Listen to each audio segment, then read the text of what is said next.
कृष्ण कृष्ण हरे हरे, हरे राम राम राम।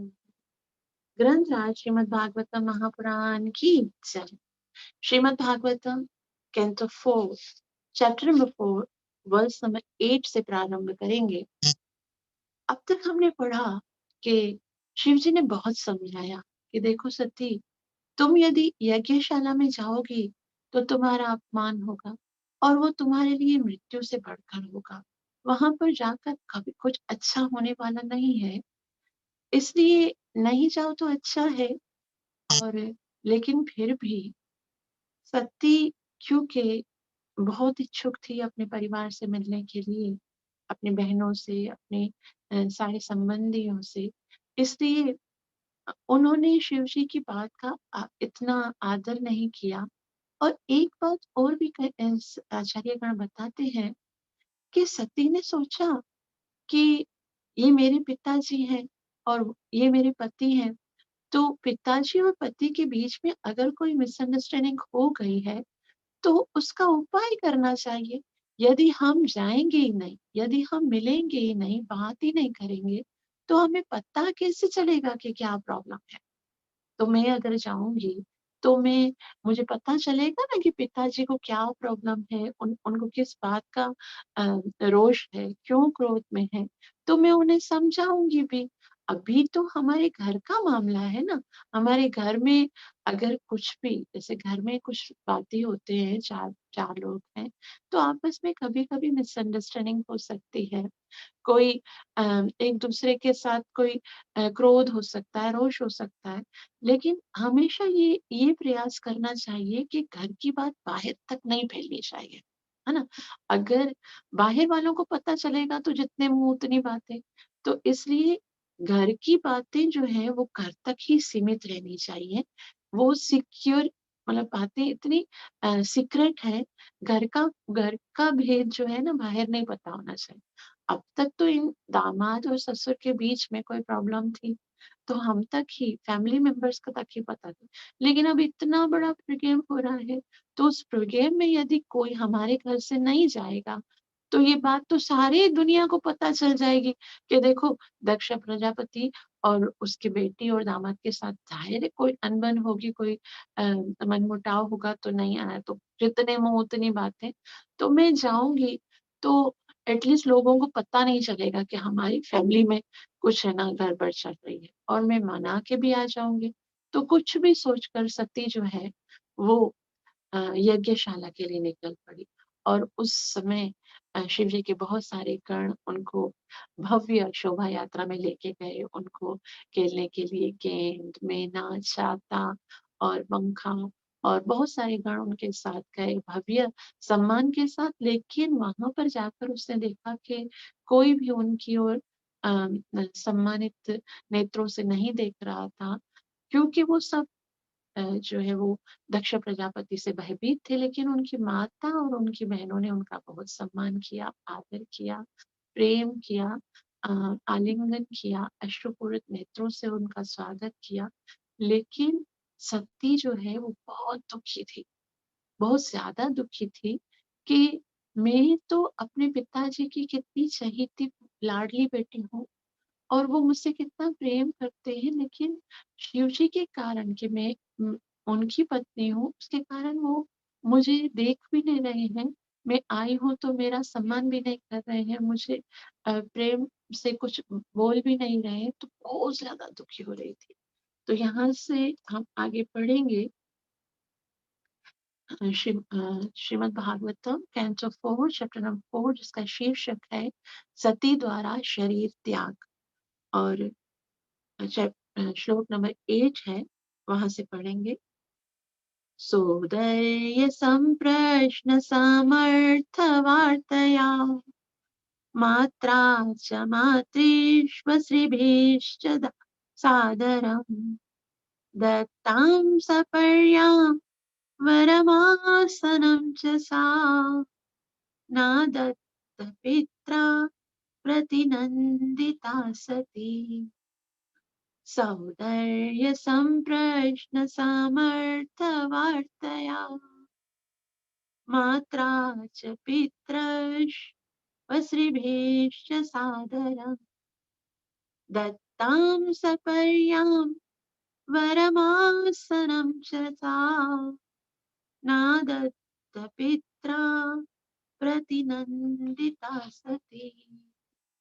सौंदर्य, सौंदर्य कहते हैं बहनों को, उनकी बहनों ने जो उनका स्वागत किया, संप्रश्न पूछा, उनसे हाल अहवाल पूछा, कैसी हो सती, तुम ठीक तो हो, घर में सब कैसा चल रहा है, और समर्थ उचित वार्तया और कुशल समाचार पूछा कि बाकी सब ठीक तो है, क्यों इतने समय से हम मिले नहीं। तो ऐसे संप्रश्न बहनों ने बहुत सुंदर रीति से उनके साथ मिला। और मात्रा, उनकी माता जो है, उनकी माता भी मातृ स्वश्री भी, और जो उनकी माता की बहनें हैं अर्थात मौसियां हैं, उन सब ने उनका आदरात बहुत ही आदर पूर्वक से उनका सम्मान किया, सती को बिठाया, प्रेम से उनसे बात की और सपर्याम उनकी पूजा की, वरम और उनको कुछ भेंटें भी थी, कुछ गिफ्ट्स। जितनी सारी बेटियां और सब आए थे ना रिलेटिव्स, तो दक्ष प्रजापति की पत्नी और उनकी मौसियों ने कुछ ना कुछ गिफ्ट्स बनाए थे अपनी बेटियों के लिए। वैसे भी बेटी जब आती है मायके में तो कुछ ना कुछ उसको दिया जाता है, तो सती को भी वरम आसनम आसन दिया, बिठाया, जैसा। और लेकिन वो सब सम्मान जो बहनों ने दिया, मौसियों ने दिया, माता ने जो प्रेम दिया, उन सब की और सती का कोई ध्यान नहीं था। सती अपने पिताजी को देख रही थी कि नादत्त पित्रा अ, ना दत्त पित्रा, पित्र ने जो पिताजी ने उनको देखा तक नहीं, उनकी ओर कोई भी ध्यान नहीं दिया। अप्रतिनंदिता और समादरित ना होने के कारण पिता ने क्योंकि उनको सम्मान नहीं दिया, आदर नहीं दिया, तो इसके कारण सती बहुत ज्यादा दुखी थी और उसने कुछ भेंटें भी नहीं ली। और जो भी उससे कुछ पूछ रहा था कुशल समाचार, बहनें और मौसियां, उसका भी कोई उत्तर नहीं दे रही थी वो, क्योंकि वो बहुत ज्यादा दुखी थी कि मेरे पिताजी मुझसे क्यों नाराज है। तो उसके कारण उसे बहुत दुख हो रहा था। अनुवाद: यद्यपि बहनों तथा माता ने उनका स्वागत सत्कार किया, किंतु उन्होंने उनके स्वागत वचनों का कोई उत्तर नहीं दिया। यद्यपि उन्हें आसन तथा उपहार दिए गए, किंतु उन्होंने कुछ भी स्वीकार नहीं किया, क्योंकि उनके पिता ना तो उनसे बोले और ना उनका कुशल क्षेम पूछकर उनका सत्कार किया। तो पिताजी ने क्योंकि उनको उनके साथ बात भी नहीं की, तो बहुत दुखी होने के कारण सती ने कोई भेंट भी नहीं ली और किसी से बात भी नहीं की। श्रीला प्रभुपाद की जय। श्रीला प्रभुपाद जी कहते हैं, सती ने अपनी बहनों तथा माता द्वारा दी गई भेंटें स्वीकार नहीं की, क्योंकि वह अपने पिता की चुप्पी से तनिक भी संतुष्ट नहीं थी। तो पिताजी क्योंकि चुप थे, बात नहीं कर रहे थे, तो वो दुखी थी। सती दक्ष की सबसे छोटी कन्या थी और उसे पता था कि वह उसकी अत्यधिक चहीती पुत्री है। और वैसे भी हम देखते हैं कि छोटा जो घर में बच्चा होता है, माता पिता उससे बहुत लाड करते हैं। और ऐसा है कि जिसको बहुत ज्यादा लाड मिलता है ना, बहुत ज्यादा प्रेम मिलता है, यदि फिर उसको थोड़ा सा भी क्रोध या फिर अ, मतलब अवॉइड किया जाता है, तो उसको दुख भी बहुत ज्यादा होता है। तो क्योंकि सती बहुत ज्यादा लाडली थी, किंतु अब शिव की संगति होने के कारण होने से पिता ने अपनी पुत्री के सारे प्यार को बुला दिया, जिससे उसे अत्यधिक ठेस पहुंची थी। अब यहाँ पर श्रीला प्रभुपाद जी बहुत ही सुंदर एक सिद्धांत बताते हैं, इस भौतिक जगत का प्रेम कैसा होता है। हम कितना मरते हैं ना, कितना प्यार का दावा करते हैं किसी भी व्यक्ति के साथ, चाहे वो माता हो, चाहे पिता हो, चाहे पुत्र हो, चाहे पुत्री हो, चाहे और कोई रिलेशन हो। हम प्रेम का कितना दावा करते हैं, लेकिन ये प्रेम केवल शरीर के साथ होता है। इसका वास्तविक में इस प्रेम का कोई कोई रियलिटी होती नहीं है। इसलिए श्रील प्रभुपाद जी बताते हैं, भौतिक देहात्म बुद्धि इतनी दूषित होती है कि थोड़े से उकसावे से भी हमारे प्रेम तथा स्नेह के सारे बंधन टूट जाते हैं। थोड़ा सा भी बीच में यदि कोई मनमुटाव होता है, कोई उकसाता है या कोई बात हो जाती है, तो सारा प्रेम समाप्त हो जाता है। वो प्रेम ही क्या जो समाप्त हो जाए किसी के कहने से, है ना? लेकिन अब देखो, पिता और पुत्री का संबंध तो कितना घनिष्ठ होता है, लेकिन दामाद ने सम्मान नहीं किया और सम्मान अपमान भी नहीं किया था, खाली खड़ा नहीं हुआ और उसने कुछ बोला भी नहीं। सिर्फ इतने कारण से बेटी के साथ संबंध ही तोड़ दिया, बेटी के साथ बात करना ही छोड़ दिया। तो ये होता है भौतिक जगत का प्रेम। कोई भी बात यदि हमारे हमारे अनुकूल नहीं होती है, तो वो प्रेम का संबंध हम तोड़ देते हैं, तो सारे बंधन टूट जाते हैं।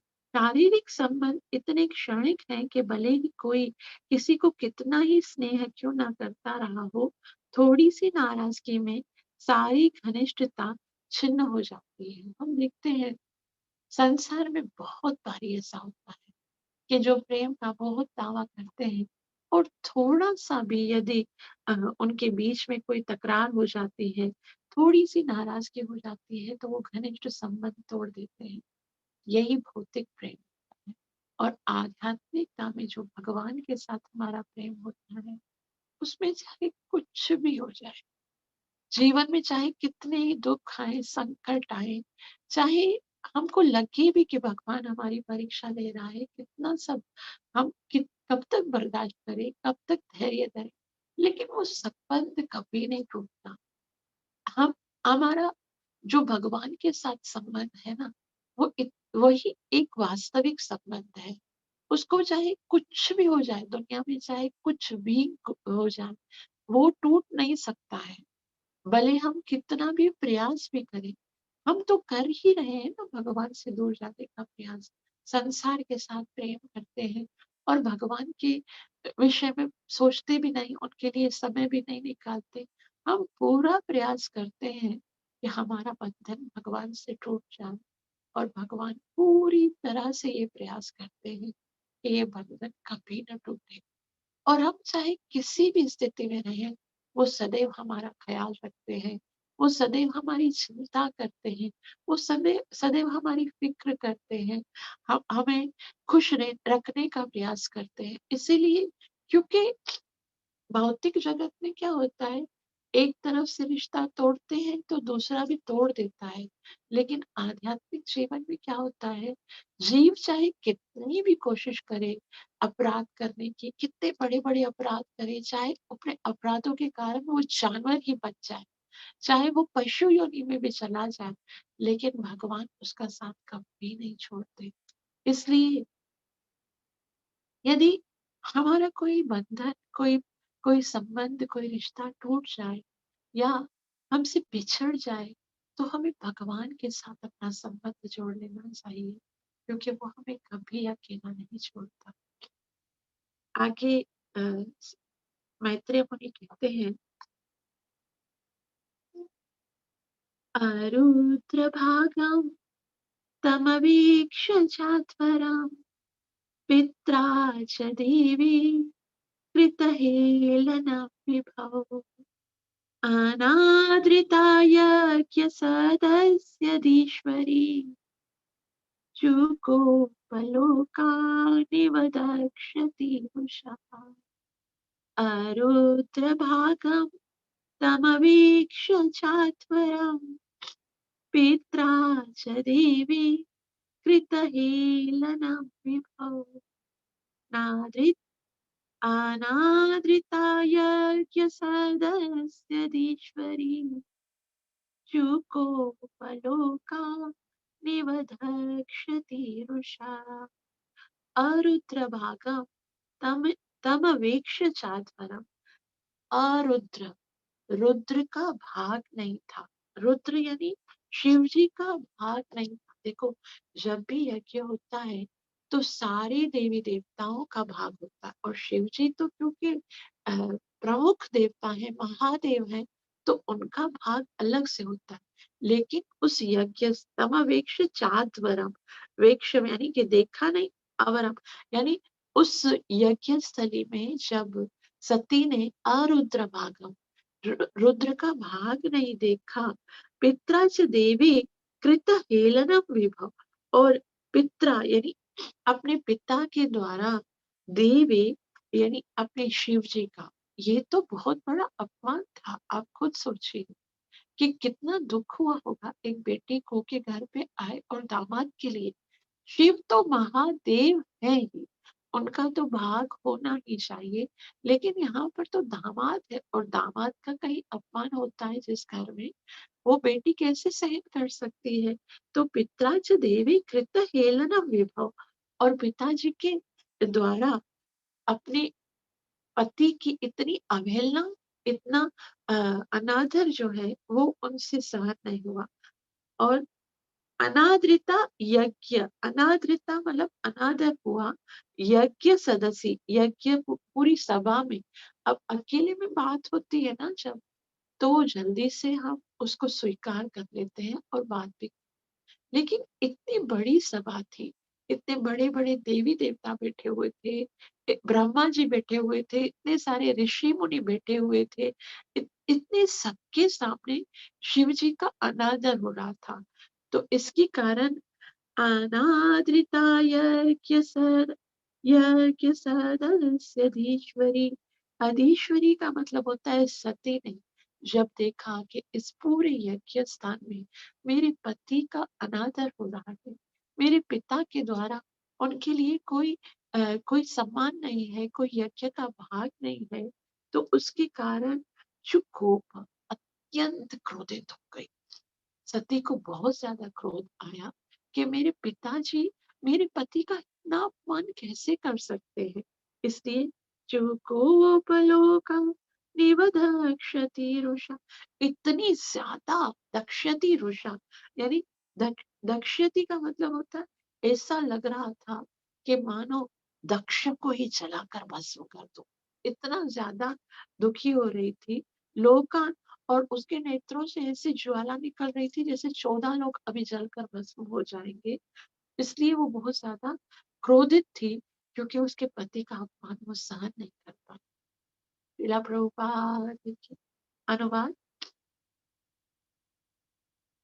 यज्ञ स्थल में जाकर सती ने देखा कि उनके पति शिव जी का कोई यज्ञ भाग नहीं रखा गया था। अरुद्र भागम तमवेक्षाचार, उसने देखा कि कोई मेरे पति का यज्ञ भाग नहीं है, तब उन्हें यह आभास हुआ कि उनके पिता ने शिव को आमंत्रित नहीं किया। उल्टे जब दक्ष ने शिव की पूज्य पत्नी को देखा तो उसने उसका भी आदर नहीं किया। तो फिर अब उसको बहुत ज्यादा दुख हो रहा था कि मेरे पति को बुलाया ही नहीं, अनादर कर रहे हैं, तो बहुत ज्यादा दुख हो रहा था। अतः इससे अत्यंत क्रोधित हो गई, बहुत ज्यादा गुस्सा आ रहा था उसको, यहाँ तक कि वह और अपने पिता को इस प्रकार देखने लगी मानो उसे अपने नेत्रों से भस्म कर देगी। कुछ भी हो, पति की निंदा, पति से जो पत्नी प्रेम करती है ना, सामने चाहे कोई भी हो, वो बर्दाश्त नहीं कर पाएगी। तो सती भी बर्दाश्त नहीं कर पाई क्योंकि महादेव से बहुत प्रेम करती है, और इसके कारण अ, अपने पिता की ओर भी वो ऐसे देख रही थी मानो उनको जलाकर भस्म कर दे। तात्पर्य श्रीला प्रभुपाद द्वारा, श्रीला प्रभुपाद की जय। वैदिक मंत्र स्वाहा का उच्चारण करते हुए जब अग्नि में आहुति डाली जाती है तो समस्त देवताओं, मुनियों तथा पितरों का, जिनमें ब्रह्मा, शिव तथा विष्णु सम्मिलित है, सम्मान किया जाता है। तो हम जैसे स्वाहा करते हैं ना, तो ब्रह्मा, विष्णु और महेश सबकी आहुति होती है। तो परंपरा चली आई है कि सम्मान पाने वालों में शिव एक माने जाते हैं। तो सारे जब भी यज्ञ होता है तो शिव जी का एक अलग स्थान है, एक अलग सम्मान होता है। तो होता है, किंतु सती ने यज्ञ स्थल में उपस्थित होकर देखा कि ब्राह्मण लोग नमः शिवाय स्वाहा मंत्र का उच्चारण करके शिव को आहुति नहीं दे रहे हैं। शिव जी की आहुति नहीं थी, अपने लिए दुखी ना थी क्योंकि अपने पिता के घर बिना बुलाए आने को तैयार थी। उसको तो कोई अपमान फ़ील हो नहीं रहा था, मेरा अपना पिता का घर है, तो वो अपने पिता के घर पे तो बगैर बुलाए भी आ गई। तो अपने सम्मान की कोई चिंता नहीं थी, किंतु वे यह देखना चाहती थी कि उनके पति का आदर किया जा रहा है या नहीं। अपने संबंधियों, अपनी बहनों तथा माता से भेंट करना उतना महत्वपूर्ण नहीं था, क्योंकि जब उनकी माता तथा बहनों ने स्वागत सत्कार किया तो सती ने उसकी परवाह नहीं की, क्योंकि उन्हें लग रहा था कि यज्ञ में उनके पति का सम्मान अ, का यज्ञ में उनके पति का अपमान हो रहा है। जब उन्होंने उस अपमान को स्वयं देख लिया, तो वे अत्यधिक क्रोधित हुई और अपने पिता को इतने रोष से देखने लगी मानो दक्ष को अपनी दृष्टि से भस्म कर देगी। तो ऐसा हम पढ़ते आए हैं कि उसको बहुत दिल कर रहा था अपनी बहनों का, अपने रिश्तेदारों से मिलने का, लेकिन उसको अभी कुछ एहसास ही नहीं था। वो सब प्यार से मिल रहे थे, बात कर रहे थे, किसी की ओर देख ही नहीं रही थी। उसको बस यही दिखाई दे रहा था कि मेरे पति का क्यों अपमान हो रहा है, मेरे पति का क्यों अनादर हो रहा है, और वही उनसे सहन नहीं हो रहा था। तो वो बहुत ज़्यादा दुखी भी थी, क्रोधित भी थी, और फिर क्रोध के कारण वो क्रोध क्या होता है? पहले तो वो जब क्रोध आता है तो हृदय में आता है। सबसे पहले हृदय में हमें थोड़ा-सा मन में बहुत दुःख होता है, उसके साथ क्रोध आता है, और अगर वो दब नहीं गया ना, तो फिर वो मुख पर आने लगता है। फिर हम मुख से उस क्रोध को उगलने लगते हैं। नेत्रों से पहले देखते हैं, जैसे अभी सती जो है, वो नेत्रों से देख रही थी। ऐसे देख रही थी ना, मानो कि भस्म कर देगी। और नेत्रों से भी अगर रुक जाए तो ठीक है, लेकिन फिर मुख में आने लगता है और फिर बोलना शुरू करता है व्यक्ति। और जैसे बोलता है ना, वो क्रोध के जो शब्द होते हैं, वो इतने कड़वे होते हैं, इतने तीखे होते हैं कि बाण का जो घाव होता है ना, वो तो सरलता से भर सकता है, लेकिन क्रोध के द्वारा जो शब्द बोले जाते हैं, वो सदैव दिल में चुभते रहते हैं। तो अब क्रोध से सती जो है वो बोल रही है,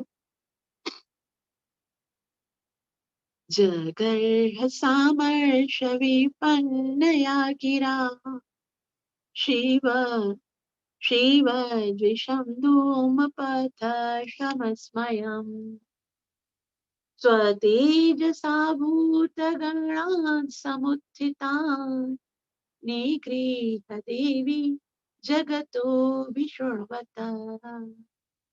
जगर्ह जगर्ह का मतलब होता है, अब सती जो है वो बोलना शुरू किया है, निंदा करने लगी।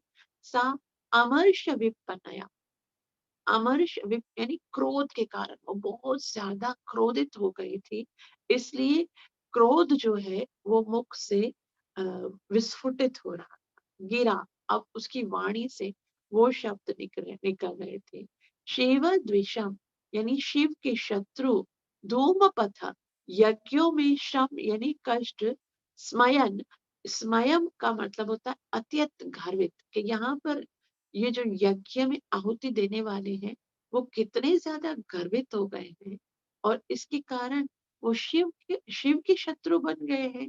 स्वतेजसा भूतगणान् स्वतेजसा अपनी आज्ञा से भूतगणान् भूतों के समुत्थितान् सन्नद्ध यानी तत्पर दक्ष कुमार। अभी क्या हुआ कि सती ने जब क्रोध किया तो उनके साथ बहुत सारे भूत प्रेत और गण भी आए थे। तो उन्होंने सोचा कि अब क्योंकि हमारे स्वामी का अनादर हुआ है और हमारी स्वामिनी भी बहुत ज्यादा दुखी है, तो हमारा कर्तव्य क्या है कि हम उस यज्ञ स्थली में दक्ष प्रजापति को सबक सिखाएं, किसी तरह से उनका उनको मारने के लिए वो प्रयास कर रहे थे। लेकिन स्वतेजसा अपनी तेज से, अपने आदेश से, निगृह देवी, देवी यानी सती ने सबको मना कर दिया, कोई भी आप लोग चेष्टा मत करना, कोई भी ऐसा कार्य मत करना, आप लोग शांत हो जाओ। तो जितने भी भूत थे, दक्ष के पास मारने के लिए जा रहे थे, भूत प्रेत और अ, ये जो गण है, उन सबको सती ने मना किया, बोला तुम्हें आगे जाने की जरूरत नहीं है। लेकिन जगतो विष्णुवता, जगतो यानी सभी की उस स्तुति में, अभिष्णुवता मतलब उन्होंने अब बोलना शुरू किया, सारा जगत अब सुने तो सही, ऐसे ही तुम इसको मारो नहीं, मैं बताऊं तो सही संसार को अपने पिता के क्या करतूत है। अनुवाद। शिव के अनुचर भूत गण दक्ष को क्षति पहुंचाने अथवा मारने के लिए तत्पर थे, किंतु सती ने आदेश देकर उन्हें रोका।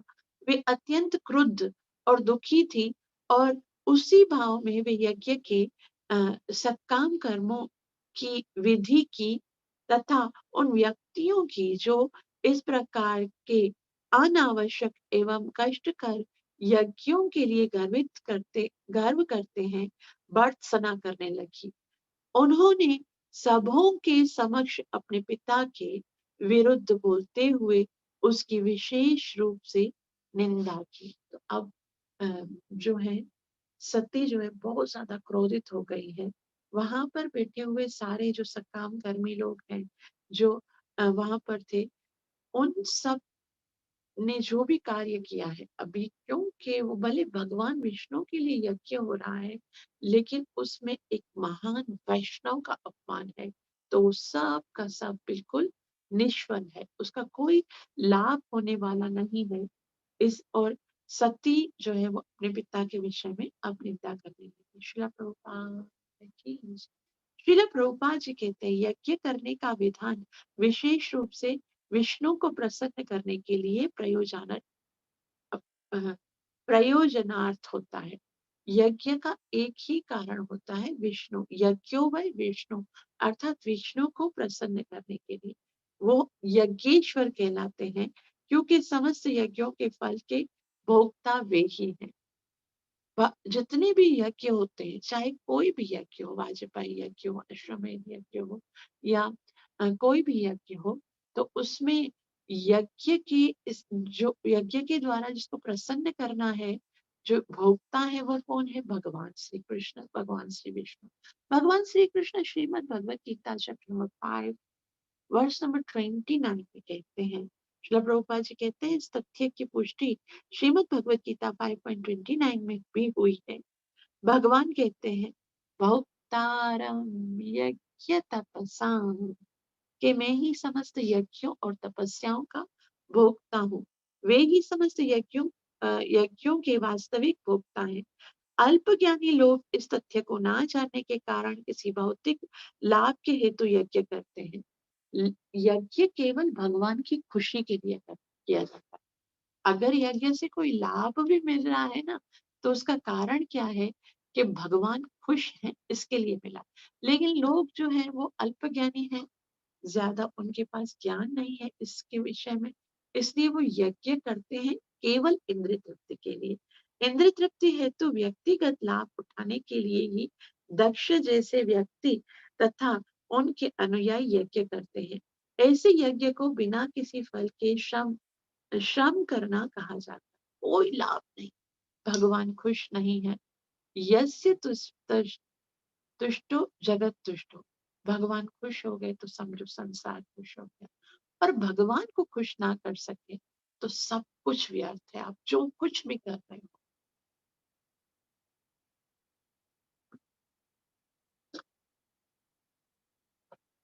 श्रीमद् भागवतम में इसकी पुष्टि होती है। श्रीमद् भागवतम के प्रथम स्कंद में बहुत सुंदर बताते हैं कि कोई भले ही यज्ञ तथा अन्य सकाम कर्मों को संपन्न करने के वैदिक आदेश का पालन करे, किंतु यदि इन कार्यों से विष्णु के प्रति आकर्षण विकसित नहीं होता है, तो सारा श्रम निरर्थक निरर्थक है।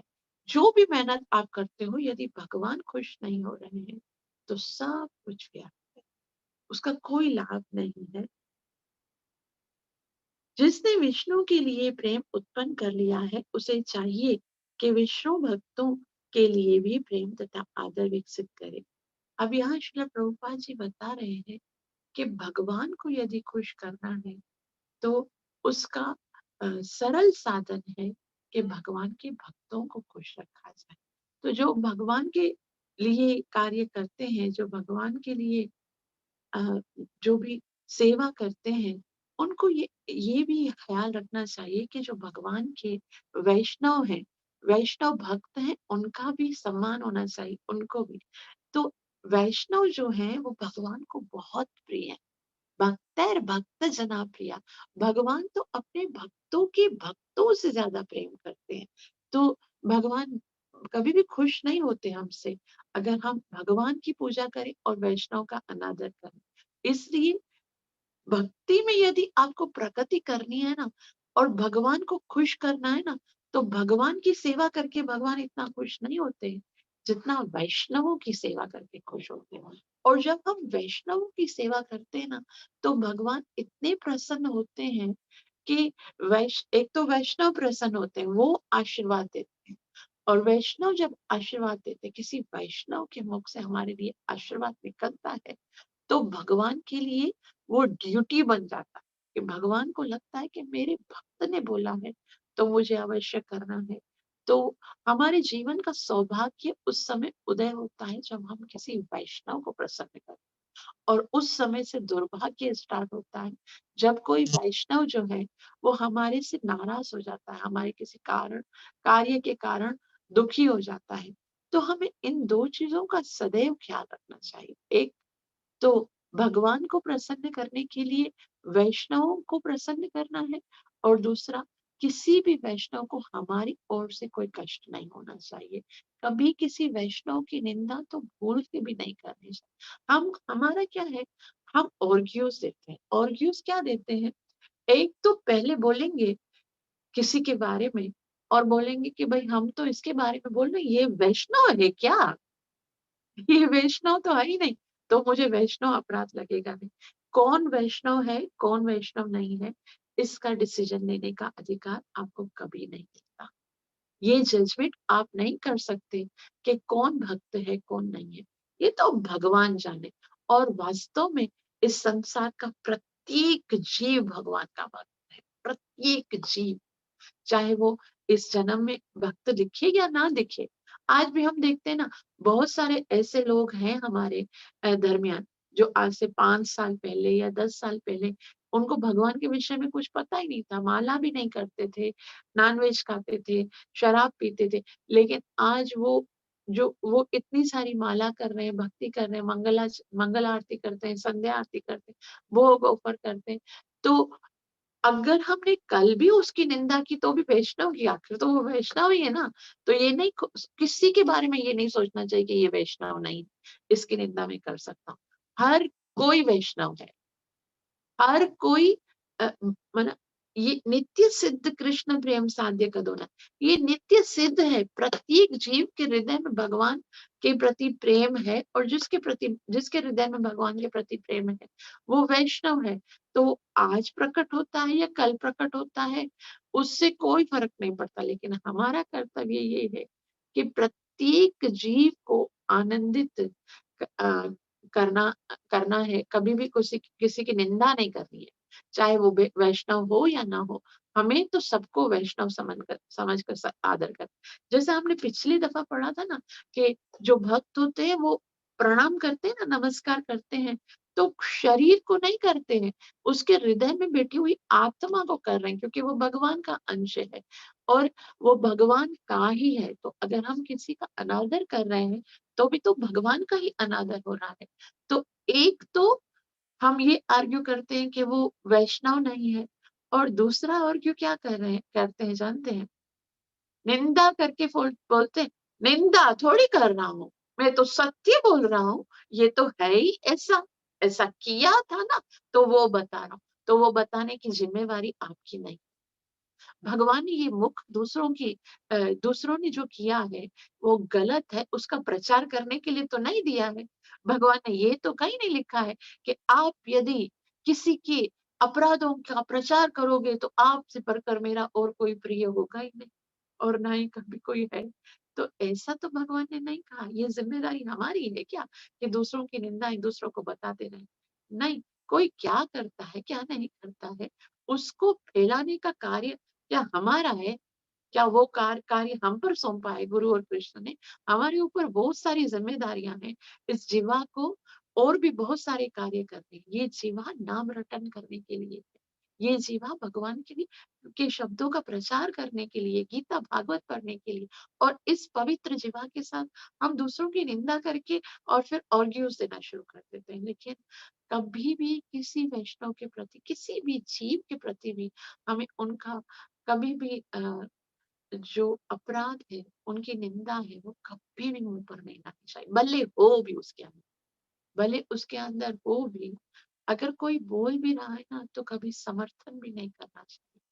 बल्कि कभी-कभी क्या होता है, दूसरे लोग बोलते हैं, हम बोलते हैं हम तो निंदा नहीं कर रहे हैं, और हम सुनते हैं ना जब, अगर हम सुनते हैं ना तो उसका भी हमें अपराध लगता है। और अगर किसी वैष्णव का पतन होता है और हम हँसते हैं ना उस पर, तो उसकी बदले में हमारा भी पतन होने लगता है। तो हमें बहुत सावधान रहना चाहिए। ये बात जो है वो हमें बार-बार याद रखनी चाहिए कि वैष्णव को प्रसन्न करने से ही भगवान प्रसन्न होंगे। और वैष्णव अगर हमारे कारण अप्रसन्न कोई भी होता है, यदि हमारे जीवन के कारण, अभी देखो सनातन गोस्वामी ने तो उसको देखा भी नहीं था। वो जो हम अक्सर कथा पढ़ते हैं कि सनातन गोस्वामी जो है वो नित्य भगवान की लीलाओं का दर्शन कर रहे थे, तो वहां से कोई अपंग गुजरा है जो कि बहुत ऐसे चल रहा है। तो सनातन गोस्वामी तो भगवान की लीला को देखकर खुश हो रहे थे, हर्षित हो रहे थे, लेकिन उनका भजन ही टूट गया, उनका साधन ही टूट गया। उनको जो लीला दिख रही थी वो लीला ही दिखना बंद हो गई। तो कितना उनकी स्थिति कितनी ऊपर है। और दूसरा ये कि उन्होंने मन में भी नहीं सोचा था कि मैं उसके विषय में सोच रहा हूँ। वो तो भगवान को देख रहे थे, भगवान को याद कर रहे थे, फिर भी उनका भजन रुक गया। फिर भी उनको जो लीला सुफुर्द हो रही थी वो रुक गई। वो भगवान की लीलाओं को देख रहे थे, वो रुक गया। तो कितना खतरनाक है ये, है ना? और हम तो जानबूझ के करते हैं, तो कितना हमारे लिए ये हानिकारक हो सकता है। यहाँ श्रील प्रभुपाद जी कहते हैं, श्रीमद् भागवत से इसकी पुष्टि होती है कि कोई भले ही यज्ञ तथा अन्य सकाम कर्मों के को संपन्न करने के वैदिक आदेश का पालन करे, किंतु यदि इन कार्यों से विष्णु के प्रति आकर्षण विकसित नहीं होता है तो श्रम निरर्थक है। जिसने विष्णु के लिए प्रेम उत्पन्न कर लिया है, उसे चाहिए कि विष्णु भक्तों के लिए भी प्रेम तथा आदर विकसित करे। शिव को वैष्णवों में अग्रगण्य माना जाता है। वैष्णवानाम यथा शंभु। अतः जब सती ने देखा कि उनका पिता महान यज्ञ कर रहा है, किंतु परम भक्त शिव के प्रति उनके मन में तनिक भी आदर नहीं है, तो वे अत्यंत क्रुद्ध हुई, और यह ठीक ही है। अभी यहाँ श्रील प्रभुपाद जी बोलते हैं क्रोध भी जायज है, ठीक है, अगर वो इस स्थिति में किया जाता है कि किसी वैष्णव का अपमान हो रहा है, भगवान का अपमान हो रहा है, तो उस समय जो क्रोध होता है वो बिल्कुल परफेक्ट। और सती को अभी क्रोध आ रहा है महान वैष्णव शिव जी के अपमान के कारण। तो श्रील प्रभुपाद जी कह रहे हैं कि यह ठीक ही है कि यदि विष्णु या वैष्णव का अपमान किया जाए तो मनुष्य को क्रोधित होना ही चाहिए। क्रोधित ना होना उस समय हमारा अपराध होगा। यदि कोई वैष्णव की निंदा कर रहा है और हम क्रोधित भी नहीं हो रहे हैं, शांत बैठकर सुन रहे हैं, तो ये हमारा अपराध होगा, उसके कारण पतन होगा। तो अहिंसा, विनयशीलता तथा निम्रता का पाठ पढ़ाने वाले भगवान चैतन्य महाप्रभु ने जब सुना कि जगाई तथा मदाई ने नित्यानंदा के अपमान किया है, तो वे परम क्रुद्ध हुए और उन्हें जान से मार डालना चाहा। तो महाप्रभु कितने करुणामयी हैं, लेकिन उन्होंने देखा कि मेरे निताय के साथ वो ऐसा कर रहे हैं, उन निताय का अपमान कर रहे हैं, तो वो जान से मारने पर आ गए थे। जब विष्णु या वैष्णव का अपमान हो तो मनुष्य को क्रुद्ध होना चाहिए। नरोत्तम दास ठाकुर ने कहा, क्रोध भक्त द्वेष जने, कि क्रोध से ही भक्ति का द्वेष होता है, भक्ति का हनाश होता है। लेकिन यदि क्रोध करना है तो उस तब करना चाहिए जब भक्त के प्रति कोई द्वेष करता है। क्रोध भक्त द्वेषजने, जो भक्त के द्वेषी हैं, जो भगवान के द्वेषी हैं, उन पे क्रोध करना चाहिए। हम में क्रोध रहता ही है और यह क्रोध महान गुण बन सकता है यदि इसका प्रयोग उस वक्त व्यक्ति पर किया जाए जो कि भगवान या उनके भक्तों का द्वेषी है।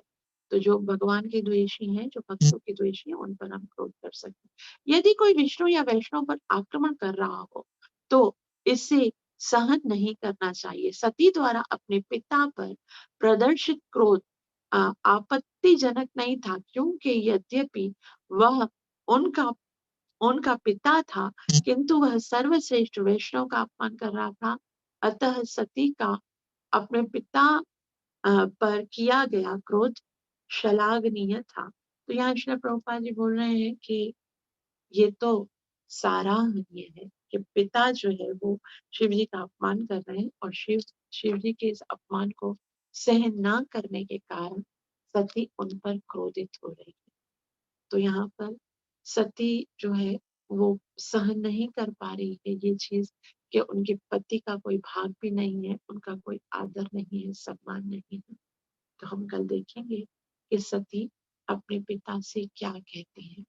आप सबका बहुत बहुत आभार जो इतना प्रेम से श्रवण किया।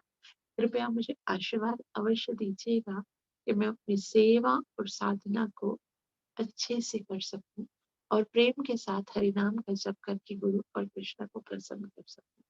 ग्रंथराज श्रीमद् भागवत महापुराण की जय। नित्य लीला प्रवेश चरणार भक्ति वेदांत स्वामी श्रीला प्रभुपाद की जय हो। जय हरे कृष्णा माता जी। हरे कृष्ण माता जी एक क्वेश्चन है, जी। जैसे हम लोग कभी कभी ग्रुप में बोल देते हैं ना, ये फॉरवर्ड मत कीजिए, वो फॉरवर्ड मत कीजिए, क्या ये नहीं करना है?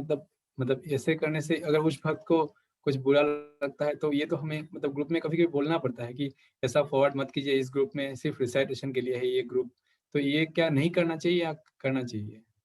मुझे भी बहुत सारे भक्तों ने ना इस बात में कंप्लेन की है कि हम फोटोज भगवान के भेजते हैं और उसके लिए भी हमको मना किया जाता है कि भगवान की फोटो तो कोई गलत बात नहीं है। एक सेकेंड प्लीज, वन सेकेंड।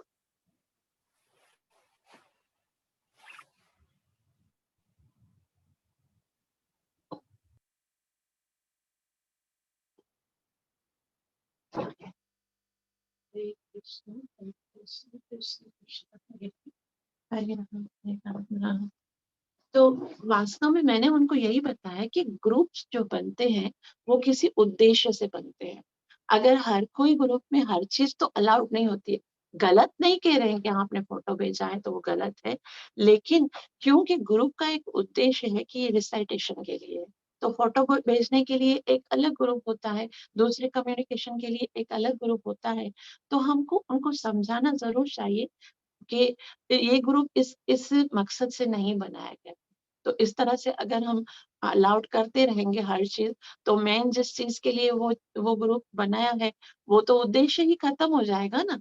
जी एक फोटो भेजेगा दूसरे, तो ये बात गलत नहीं है, उनको समझाना चाहिए और और उनको भी हाँ, समझना लेकिन वो चाहिए। लोग कभी कभी ऐसा रेस्पॉन्स कर देते हैं कि "ए, आप लोग मुझे गुस्सा दिला रहे हैं", ऐसे मतलब सुनना पड़ता है। ये पता नहीं वो अपराध तो नहीं है ना ये सब? नहीं, वो तो हमें बताना पड़ेगा ना। मैंने इनको ऐसे ही हाँ बोला। मैंने कहा ये ग्रुप जो है वो एक स्कूल में जिस तरह से पीरियड्स होते हैं। अब साइंस का पीरियड इम्पोर्टेंट है, लेकिन इसका मतलब नहीं है मैथमेटिक्स का पीरियड इम्पोर्टेंट नहीं है। तो आप साइंस के पीरियड में यदि मैथमेटिक्स के विषय में बात करोगे, तो टीचर आपको मना करेगी ना कि भाई ये जो इस चीज के लिए है ही नहीं। उसके जी। मैथमेटिक्स के पीरियड के लिए उसके अंदर बात करनी। तो इतना तो उनको समझना चाहिए कि ये ग्रुप में ये चीज अलाउड नहीं है, रूल्स होते हैं। तो रूल्स को ब्रेक करना ही अपराध है। ये कोई गलत नहीं है, हमको उनको समझाना चाहिए और हमको इस तरह से समझाना चाहिए, कोशिश करनी चाहिए, उनको बुरा नहीं लगे। जी जी। हरे कृष्णा। धन्यवाद। हरे कृष्णा कृष्ण कृष्ण हरे हरे, हरे राम राम। ग्रंथराज श्रीमद् भागवत महापुराण की जय। जय